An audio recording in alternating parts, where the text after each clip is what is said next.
대구 북구의 집단 전세 사기 의혹 속보 전해드립니다. 부동산 신탁회사가 법원에 신탁 원부를 등기하면서 대출 규모를 누락한 사실이 취재 결과 드러났습니다. 법원 역시 이런 사실을 확인하지 않는 등 허점을 드러냈습니다. 구멍 뚫린 신탁 원부 등기도 이번 사태가 발생하는 데 한몫했다는 지적이 나옵니다. 신병철 기자의 단독 보도입니다. 전세 세입자들은 계약 당시 등기부 등본을 찾아봤지만 건물주의 대출 여부를 확인하지 못했습니다. 저희가 처음 들어올 때는 등기부 등본이 너무나도 깨끗했고 저당, 압류 이런 것이 전혀 없었습니다. 부동산 담보 신탁의 경우 원래 소유주는 소유권을 신탁회사에 넘기는 대신 수익권 증서를 교부받아 이를 근거로 금융기관으로부터 대출을 받습니다.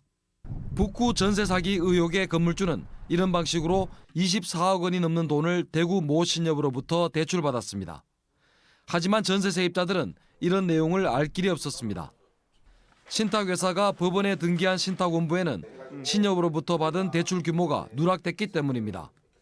신탁회사는 전세 사기 의혹이 불거진 지난 12일 법원에 신탁원부를 6년 만에 수정 등기했습니다. 신협의 수익권 증서 금액은 38억 원 정도로 최대 약 30억 원까지 대출했을 가능성이 있습니다. 꼭 들어가야 될 사항들이 빠지게 되면 그러면 등기관이 저희한테 다시 올려달라고 이렇게 보정 요청을 하는데 이게 등기법상 반드시 기재가 되어야 되는 부분은 아니기 때문에 법무사 측 해명과 달리 법률 전문가들은 신탁 원부와 똑같은 내용이 법원에 등기되어야 한다고 반박합니다. 의무사항이 아니라고 하면 말이 안 되는 게 우선 수익권 내역은 좀 누락되고 공시가 된 거죠. 그러니까 실제로 이제 우선 수익권 내용이 누락된 것이 어떤 법률적 효력이 있느냐. 이제 그게 쟁점이지.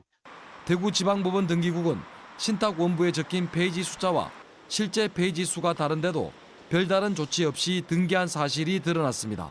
그런 부분이 이제 장수가 그게 아마 대량으로 했는지 모르겠는데 일일이 그 매수는 당연히 맞다고 보고 또 넘어갔을 가능성이 있어요, 그 당시에.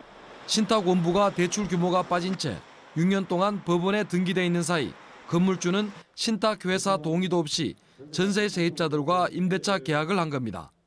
애초에 신탁회사에서 신탁원부를 제대로 법원에 등록했다면 계약 전 또는 계약 시 신탁원부를 본 우리 모든 계약자들은 이 거래를 하지 않았을 것입니다.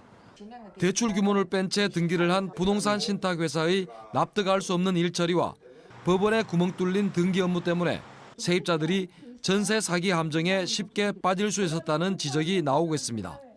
MBC 뉴스 신병철입니다.